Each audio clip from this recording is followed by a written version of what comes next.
오늘 우리들에게 주시는 하나님의 말씀 요한복음 21장 1절에서 14절 말씀입니다. 그 후에 예수께서 디베랴 호수에서 또 제자들에게 자기를 나타내셨으니 나타내신 일은 이러하니라. 시몬 베드로와 디두모라 하는 도마와 갈릴리 가나 사람 나다나엘과 세베대의 아들들과 또 다른 제자 둘이 함께 있더니 시몬 베드로가 나는 물고기 잡으러 가노라 하니 그들이 우리도 함께 가겠다 하고 나가서 배에 올랐으나 그날 밤에 아무것도 잡지 못하였더니 날이 새어갈 때에 예수께서 바닷가에 서셨으나 제자들이 예수이신 줄 알지 못하는지라. 예수께서 이르시되 얘들아 너희에게 고기가 있느냐 대답하되 없나이다. 이르시되 그물을 배 오른편에 던지라. 그리하면 잡으리라 하시니 이에 던졌더니 물고기가 많아 그물을 둘 수 없더라. 예수께서 사랑하시는 그 제자가 베드로에게 이르되 주님이시라 하니 시몬 베드로가 벗고 있다가 주님이라 하는 말을 듣고 겉옷을 두른 후에 바다로 뛰어내리더라. 다른 제자들은 육지에서 거리가 불과 한 50칸쯤 되므로 작은 배를 타고 물고기 든 그물을 끌고 와서 육지에 올라보니 숯불이 있는데 그 위에 생선이 놓였고 떡도 있더라. 예수께서 이르시되 지금 잡은 생선을 좀 가져오라 하시니 시몬 베드로가 올라가서 그물을 육지에 끌어올리니 가득히 찬 물고기가 153마리더라. 이같이 많으나 그물이 찢어지지 아니하였더라. 예수께서 이르시되 와서 조반을 먹으라 하시니 제자들이 주님이신 줄 아는 고로 당신이 누구냐 감히 묻는 자가 없더라. 예수께서 가셔서 떡을 가져다가 그들에게 주시고 생선도 그와 같이 하시니라. 이것은 예수께서 죽은 자 가운데서 살아나신 후에 세 번째로 제자들에게 나타나신 것이라. 이 말씀 가운데 성령께서 함께 하시기를 기원합니다.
아멘.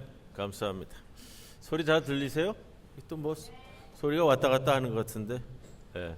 이렇게 되면 좀 잘 들리고 멀면 또 좀 잘 안 들리고. 뭐 편히 주무셨습니까? 아니면 안 주무셨어요? 어제 뭐 늦게 주무신 것 같은데. 예. 올 때 뭐 나래 버스 타고 올 때는 괜찮으셨어요? 너무 덥지 않으셨어요? 뭐 더우셨다는 분도 계시던데 뭐 안에서 잘 살피셔가지고 타고 오시고요. 여기가 다 좋긴 한데 이 음향 시설이 잘 안 갖춰져가지고 이게 좀 어렵습니다만 뭐 하여튼 예배 드리겠습니다. 예. 우리 이번 수련회 주제는 그 예수의 식탁이라는 주제로 주제 말씀 우리 어제 함께 나누었고 오늘은 예수님의 식탁에 좀 들리나요 이제? 뭐 그래도 뭐 왔다 갔다 하나 봐요. 자, 예수님의 식탁에 뭐 마지막 식탁이다라고도 생각할 수 있는 장면입니다. 제자들이 예수님 십자가에 못 박히신 후에 저쪽도 뚫렸습니다. 자, 예수님께서 죽임을 당한 후에 제자들이 뭐 뿔뿔이 흩어졌는데 언제까지라도 예수님을 따라가겠다 호언장담했던 제자들입니다. 대표적인 제자들은 베드로 제자고요. 자, 이 호언장담이 모두 흰소리가 되어졌습니다.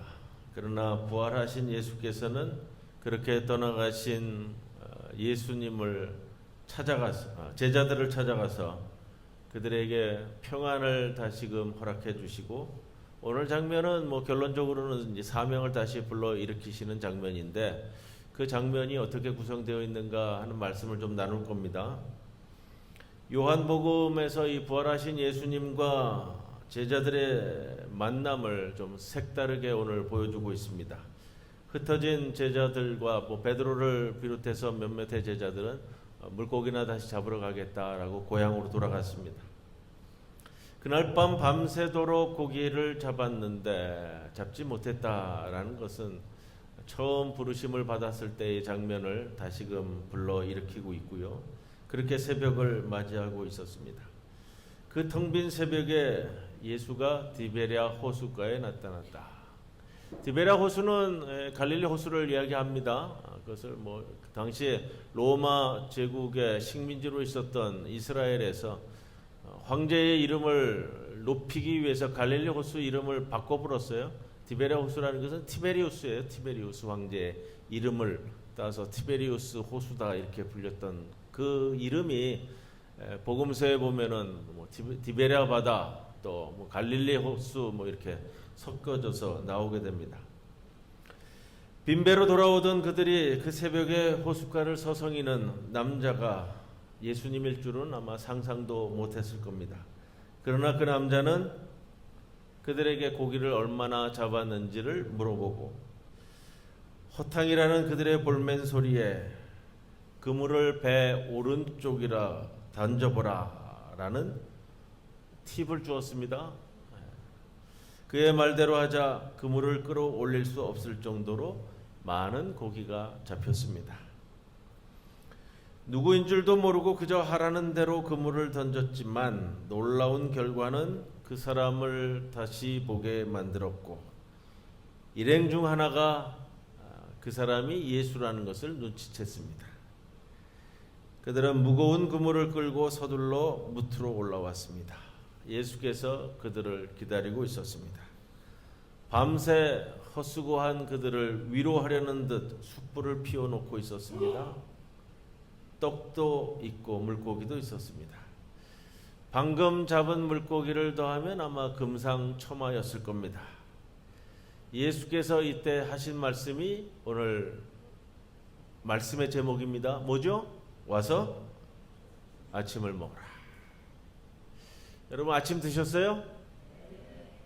안 드신 분은 왜 또 안 드셨어? 드셔야지. 예수님께서 제자들을 만나 처음 하신 말씀이 와서 아침밥 먹어라.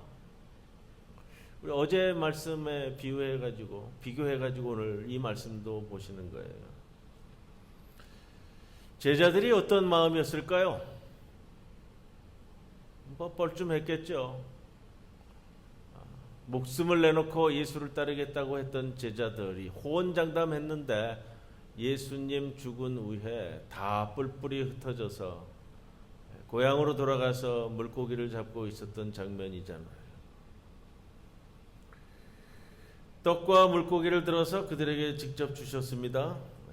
아마 벌쯤했을 거예요. 제자들이 지치고 힘겨운 시간들이 이 제자들에게 어찌 지난 밤뿐이었겠는가. 예수님이 죽으심으로 인해서 가지고 있었던 상실감이 어땠을 것이고 고향에 돌아왔다고 기분이 좋았을까? 허탄함과 좌절감이 있었을 것이고요. 그저 하루하루 이게 뭔가라는 마음으로 때로는 고기라도 잡아서 조금 시간이라도 마음이라도 덜어내려고 했었던 그런 모습이었을 겁니다. 그런데 그 와중에 물고기라도 많이 잡았다면 또 그들의 마음이 평안했을까? 그것도 아닌 것 같아요. 그러니까 이도저도 아닌 상태로 이어지는 상황. 아마 우리 예수님은 이 모든 것을 다 알고 계셨을 겁니다. 제자들이 지금 가지 말아야 하는 길을 가고 있다는 것, 그 길 속에서 불안한 마음도 있고 불편한 마음도 있고 거북한 생각도 있고 또 생업에 돌아와서 고생하고 있다는 마음도 있고, 그런 제자들에게 예수가 내밀고 있는 것은 조촐한 아침상입니다. 말 그대로 숯불에 구운 떡, 그 다음에 물고기 몇 마리. 이런 자리에서 제자들을 처음 만난 예수님이 어떻게 돼 있을까? 어제 우리 말씀 나누면서 했던 거예요. 제자들을 처음 만났을 때 예수님께서 너희들 왜 다 도망갔니?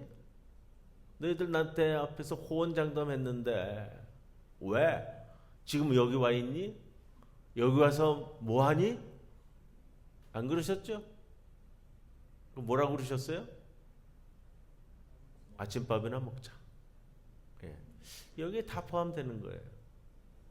어제도 그런 말씀을 드렸습니다. 예수님께서 험한 세상에서 고생 중에 있는 우리들을 만나셔서 예배는 잘 드리고 다니니? 성경 통독은 잘하니? 기도는 열심히 하고 있니? 헌금 생활은 잘하니? 이렇게 묻는 것이 아니라 예수님께서 우리를 만나셨을 때 그래, 밥이나 같이 먹자. 오늘 그 장면이잖아요. 왜를 묻지 않습니다. 제자들의 입장에서 생각하면 그 뻘쭘한 상태에서 예수님이 나에게 너 왜 그랬니? 묻지 않고 아침밥이나 같이 먹자. 고향으로 돌아오는 얼마나 지겹도록 내가 내 스스로에게도 변명을 했을 거예요. 내가 그렇게 호언장담했는데 내가 왜 이 자리에 왔을까? 그래도 뭐 이렇고 저렇고 자기가 자기에게 계속 변명을 반복했을 거란 말입니다. 어떤 말로도 그 마음을 다 설명할 수 없는 순간, 예수님의 얼굴을 마주보고 이러지도 저러지도 이런 말도 저런 말도 꺼내지 못하는 순간, 이게 바로 디베랴 호숫가의 아침 장면이 아니었을까. 아침이나 같이 먹자. 모든 것을 덮고 모든 것을 원점으로 돌리는 식탁. 실제로 뭐 차린 것은 별로 없는 식탁이겠지만 무수한 사연과 사랑이 다 뒤덮여져서 올라가 있는 식탁. 또 그것은 그렇게 떠나갔던 제자들의 마음을 다시 돌아오게 만드는 식탁. 잃었던 생명을 다시 찾게 하는 식탁 아니겠는가. 바로 이 장면이 떠나갔던 제자들을 다시 시작하게끔 만드시는 그 식탁이다 라는 말씀을 드리고 싶어요. 바로 이렇게 준비가 된 베드로에게 예수께서 군더더기 없는 질문을 바로 합니다. 오늘 본문에서 벗어납니다만 15절에 요한의 아들 시몬아, 네가 이 사람들보다 나를 더 사랑하느냐. 이 사람들보다 나를 더 사랑하느냐. 번역이 이렇게 되면서 이게 어떤 뜻일까를 두 가지로 생각하는데, 하나는 다른 사람이 예수를 사랑하는 것보다 베드로가 더 많이 예수를 사랑하는지를 묻는 것일 수도 있고요. 또 다른 하나는 베드로가 다른 사람들보다 예수를 더 많이 사랑하는지를 묻는 것일 수도 있습니다. 두 번째 해석이 오히려 더 적합한 것으로 보여집니다. 모든 것을 버리고 예수를 따르면서 예수를 위해서는 목숨조차 아깝지 않다고 말했던 베드로가 예수께서 준 사명을 버리고 고향으로 돌아온 것은 아무래도 가치 문제일 겁니다. 그 가치는 무엇을 더 사랑하느냐에 대한 겁니다. 주님, 그렇습니다. 내가 주님을 사랑하는 줄을 주께서 아십니다. 베드로의 답변은 조금 갸우뚱하게 만듭니다. 대답이 쉽게 가지 않아요? 쉬운 대답은 어떤 것일까요? 내가 주님을 사랑합니다. 이렇게 나가는 것이 간단 명료한 대답으로 갈 거예요. 베드로에게 물은 것이니 베드로가 주어가 되어서 예수님에 대한 사랑을 고백하는 대답이 아마 일반적인 대답으로 갈 것입니다. 그런데 요 21장 15절에 있는 이 베드로의 대답 참 잘 구성했다라는 생각이 들 정도예요. 베드로의 답에서 궁극적인 대답의 주어가 베드로가 아니라 예수로 만들어져 있다라는 걸 보게 됩니다. 주님, 그렇습니다. 내가 주님을 사랑하는 줄을 주께서 아십니다. 라는 대답을 한다는 거예요. 베드로는 자신이 예수님을 사랑한다는 것을 예수님에게 확인받고 싶어 합니다. 문장의 주어를, 칼자루를 예수님께 쥐어주고 있습니다. 이게 어떤 면에서는 자신의 마음이 어떤지 자신도 알 수 없을지도 모르겠어요. 베드로가 아직도 갈팡질팡하고 있는지도 모르겠어요. 수많은 호언장담을 했던 지난 날들을 돌아보니 그 장담들이 헛된 것이라는 것을 이제야 깨달았을 수도 있을 것 같아요.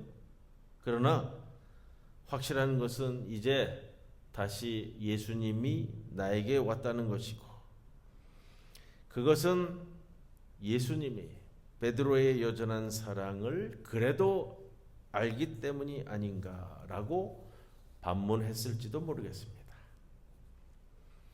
오늘 이 시간 조촐한 디베랴 호숫가의 식탁을 보면서 예수님의 마지막 식탁을 기억했을지도 모릅니다. 끝까지 사랑한다는 마가의 다락방의 그 마지막 식탁을 말입니다. 베드로는 이미 충분히 경험한 헛된 장담들의 현실 속에서 어쩌면 예수님에 대한 자신의 사랑이 더 이상 흔들리지 않도록 붙잡아 달라는 간구의 대답인지도 모르겠습니다. 이렇게 세 번의 질문과 답은 흐트러졌던 베드로의 믿음을 다시 일으켰고, 예수께서는 베드로에게 새로운 삶을 제시합니다. 예수님의 물음에 대한 베드로의 답이 끝날 때마다 예수님께서 이 말씀을 하셨죠? 어느 말씀이죠? 내 양을 먹여라. 내 양을 치라. 먹이는 것은 어디서 이루어져요? 식탁에서 이루어져요. 우리가 좀 직역적인 표현으로 이야기한다면 내 양의 식탁을 차리라. 내 양을 먹이라. 우리가 이 주제에 빗대서 생각한다면요, 또다시 예수께서는 식탁에 대한 말씀을 베드로에게 주고 있습니다. 이것이 바로 베드로의 사명이겠죠. 복음을 전하라라는 말씀을 내 양을 치라, 내 양을 돌보라, 내 양을 먹이라. 제자들의 사명은 예수의 양을 돌보는 것이다. 재밌는 표현이 있어요. 이 양이라는 표현을 쓰면서 두 가지 단어를 다 쓰는데, 하나는 어린 양이라는 표현도 같이 나오고요, 다 자란 성숙한 양의 표현도, 두 가지 양이 다 나와요. 뭐 쉽게 말씀드리면 새끼 양이나 또 어른 양이나 다 잘 먹여라, 이런 뜻이거든요. 아마 치밀하게 요한복음서 기자가 이걸 염두에 두고 기록하고 있다라고도 이야기하는데, 그 말도 맞을 것 같아요. 참 치밀하게 서술해내고 있다. 어떤 양이든 어린 양이든 어른 양이든 뭐 포기하지 말라. 고기를 잡으러 도망친 베드로 자신이라도 그 양에 속한다는 것도 포함하고 있지 않을까 생각합니다. 베드로는 다시 언제든지 그렇게 바닥으로 또 고꾸라질 때도 있을 것이고, 또 기세 좋게 일을 할 때도 있을 겁니다. 다만 어느 처지에 있든 그때 할 수 있는 일을 하면 됩니다. 여러분, 그게 우리에게 주시는 말씀이에요. 예수께서 말하고자 하는 것은 양의 문제가 아니라 베드로의 문제입니다. 항상 말씀하실 때는 우리들에 관한 문제입니다. 그러다 보면 베드로도 성장하고 어떤 양이든 그의 식탁에서 마음껏 배불릴 수 있을 것입니다. 베드로도 양도 함께 성장할 겁니다. 먹이는 일, 식탁을 나누는 일은 일방적이지 않습니다. 식탁은 대접받는 사람이 아무 것으로나 배만 불리며 되는 곳이 아닙니다. 식탁을 준비하는 사람이 자기 만족감만 드러내는 그러한 자리도 아닙니다. 단순한 적선의 장소가 아닙니다. 식탁의 매력은 여러분, 상대방을 생각하며 식탁을 준비하는 매 순간순간에 식탁의 매력이 있습니다. 식탁에서 만들어지는 기쁨은 바로 그러한 기쁨의 열매입니다. 식탁에는 누군가를 위해 식지 않는 사랑의 열정이 있습니다. 그러므로 예수의 식탁에는 예수님의 끊임없는 사랑이 있었습니다. 그러므로 제자들의 마지막 사명, 내 양을 먹이라 라는 것은 예수님의 사명의 이어짐을 이야기하고 있습니다. 식탁은 그런 방식으로 제자들도 그리고 양들도 동시에 성장시킬 것입니다. 예수와 베드로가 사랑을 이야기할 때 나타나는 원어적 표현에 재미있는 것이 있습니다.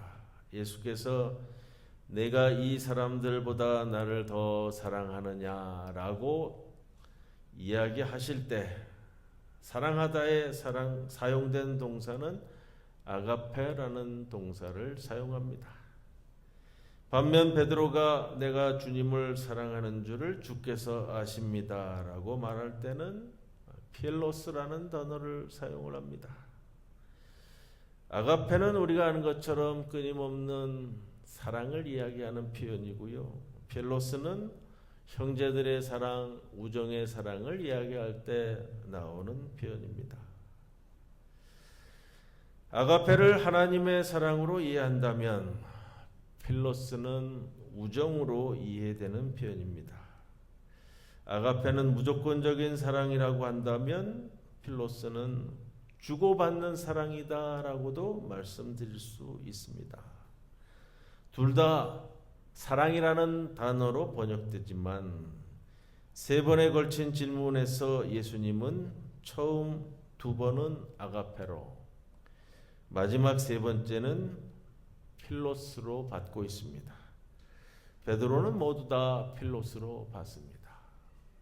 어느 학자는 당시에 필로스나 아가페는 혼용되어서 사용되었습니다라고도 이야기하더라고요. 우리가 사랑한다는 말과 좋아한다는 말을 혼용해서 쓸 때도 있잖아요. 좋아한다라고 하지만 그것이 사랑한다는 것을 나타낼 때가 있는 것처럼요. 어떤 학자는 베드로가 예수님의 말을 끝까지 오해했다라고도 말합니다. 또 긍정적인 해석으로는 당장은 베드로가 내가 아가파의 사랑을 실천할 수는 없지만 필로스의 사랑은 실천해내겠습니다 라는 솔직한 표현이다 라고도 해석합니다. 언젠간 더 성숙해지면 아가페의 사랑을 실천할 수 있지 않겠는가 라는 해석도 하고요. 물론 다 좋습니다. 물론 다 좋고요. 베드로가 양을 먹이는 식탁에서 적어도 베드로는 예수께서 말씀하신 바를 출발은 같이 하겠다라는 모습을 보여주지 않겠는가는 생각할 수 있습니다. 우리가 완벽해야만 예수님의 일을 하는 것도 아닙니다. 그리고 누구든지 완벽하게 예수님의 일을 하는 사람도 없습니다. 그러나 양을 먹이라는 예수님의 말씀을 붙들고 나와 양 모두가 성장을 향해 나아가게 하는 것은 모두가 할 수 있지 않겠습니까?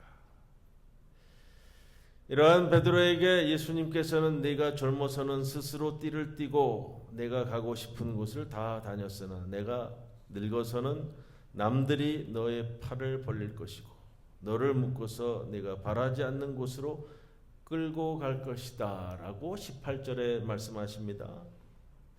베드로가 다시 한번 다짐하게 만듭니다. 이제는 네 멋대로 할 수는 없는 일이다 라는 것입니다.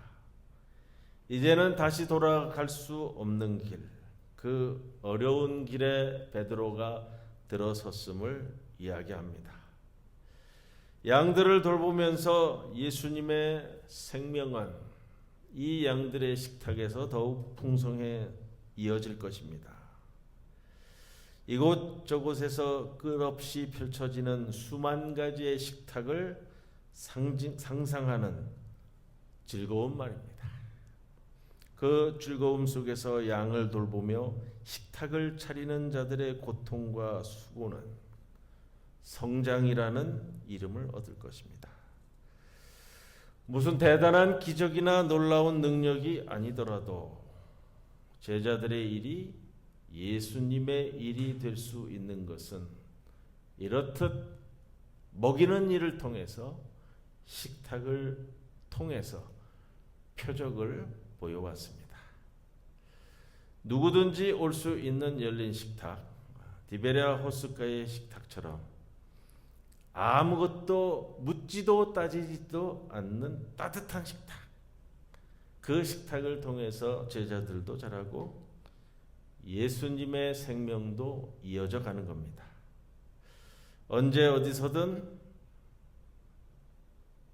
그들의 백성과 함께 오늘도 떠돌고 움직이시는 하나님과 함께 이루어지는 겁니다. 우리는 이번 수련회를 통해서 예수님의 식탁 공동체에 대한 말씀을 함께 나누었습니다. 우리 성도 여러분, 어디서든 만나면 밥이나 함께 먹읍시다. 언제든지 밥이나 함께 합시다. 스스럼 없는 이 말이 나올 수 있었으면 좋겠습니다.